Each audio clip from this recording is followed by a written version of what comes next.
Hello, I'm Mary V. Today, let's talk about having a straight bow.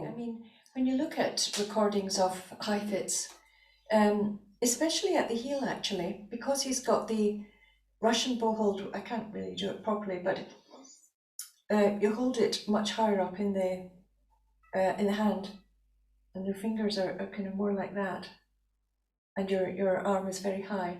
It's often like this, right? And then high fits also down at the point. He's often, like a lot of players, like that, right? But he makes the most glorious sounds. So perhaps he had technical secrets. I mean, he does have technical, the ultimate secrets about how he did it.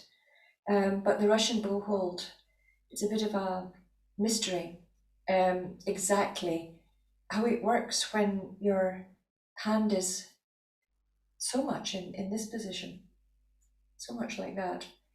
But anyway, lots of people do use it and they play marvelously.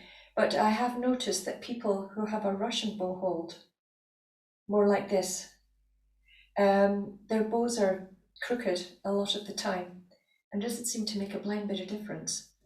But a lot of players you see, for example, Nicola Benedetti, when she comes to the point, her bow is often like this, and many people, you can just see it all over YouTube. And she makes an absolutely beautiful sound. So again, I don't think it's making all that much difference. I mean, my hand feels a bit funny now, having done the, and then just get it back to normal. I mean, at the change, right at the heel, if the bow is affected by the change of fingers and everything that you have to do, and it does do that high pitch thing of doing that a little bit, well, you're in great footsteps, aren't you? So what I'm saying is, yes, it's great to have a straight bow. I mean, as straight as possible, really. But if there's a little bit of variation when you're changing the bow, or it's a little bit, I mean, I'm not talking about something like this. I'm not talking about that. That's too much. You got to straighten that out a bit, right? But the more important thing with the bow is the engagement with the string. It's the contact. And there's something called the contact point, where you play, you can play very close to the bridge, where it's almost ponticello, that's called ponticello, which is on the bridge. That's used in orchestral music to great effect all the time. And then there's the midpoint, really, between the bridge and the fingerboard.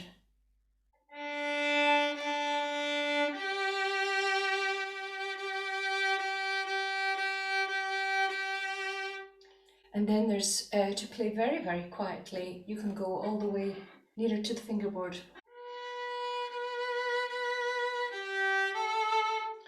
Now, to get from one point to another, there's something you can do while you're playing, and it's to alter the direction.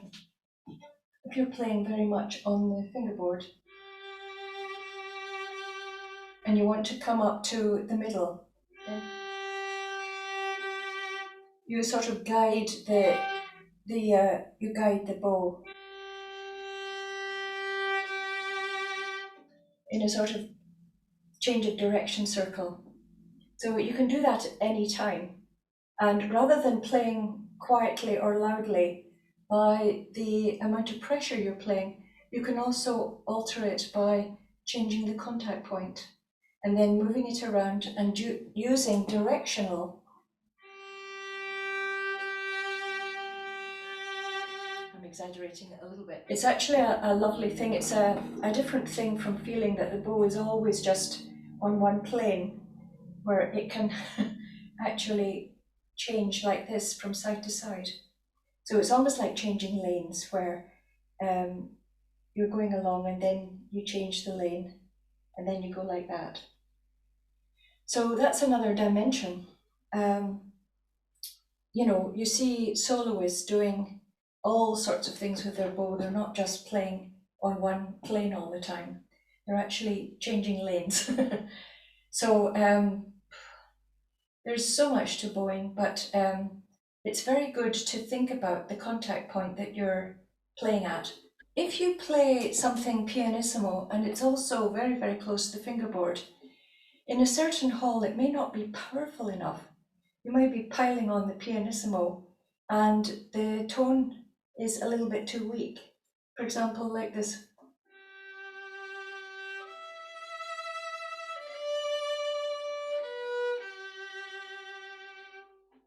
Well, you can still play pianissimo, but play it in a different contact point so there's more tone.